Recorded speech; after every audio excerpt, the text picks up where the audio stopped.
Hi, this is Daniel from Bytesafe. Now we're going to look at how to use NuGet package references in Visual Studio and how to restore them from Bytesafe using a few simple steps. There are some things to think about during the configuration which I'll show you. And the first thing that we need to do is create a private NuGet firewall in Bytesafe. We do that by clicking here on Create Firewall, select the package manager type, and that's NuGet.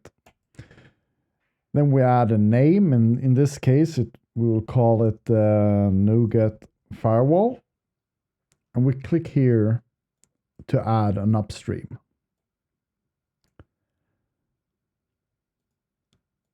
As an upstream, we'll select the public NuGet gallery as the source. And this means that if you're trying to restore packages from Bytesafe, they don't already exist, Bytesafe will try to fetch them from the upstream. So now see that the upstream has been added. And of course, this NuGet feed or the firewall does not have any packages yet.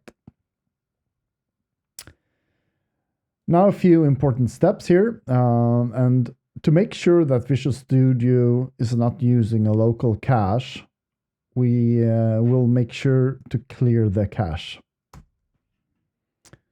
So I've cleared the cache. Next step is to add Bytesafe as a NuGet source so that it can be used in Visual Studio. And in order to do that, we have the information here in more info in the slide over. You see the information and that we need to create a token. So either we click here, create token, or we go to the user profile menu and click on access tokens.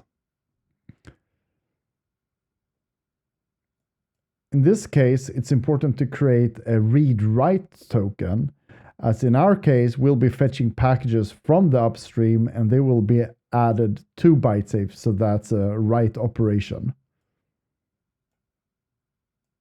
We generate the token, we copy it, and then add it here.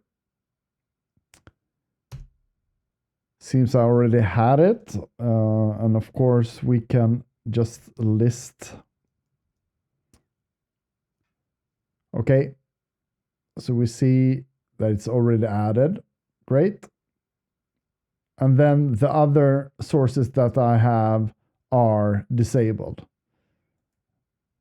If I look at my nuget.config file, I see that we've added Bytesafe here as a package source, and the password here is encrypted. So that's not the password or token that we've added. It's actually an encrypted password, which is added when you add the package source. Next step is to start up Visual Studio. Here it's important to remember that you restart Visual Studio after you've added the source, or else Visual Studio will not detect the newly added source. And this is an empty project. We don't have any package references, so that's what we'll be adding.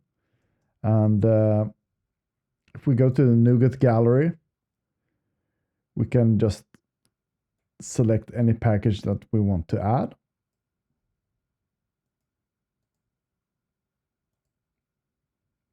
I go to Tools, NuGet Package Manager, and then Package Manager Console.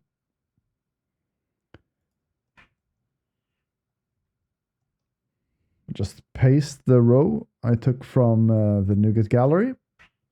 This will install the SignalR Client version 7. And now you see that packages are restored from this workspace called example Bytesafe dev. Great. Looks like everything went well. Going back here, looking at my NuGet firewall, I see that 19 packages or 19 versions have been added.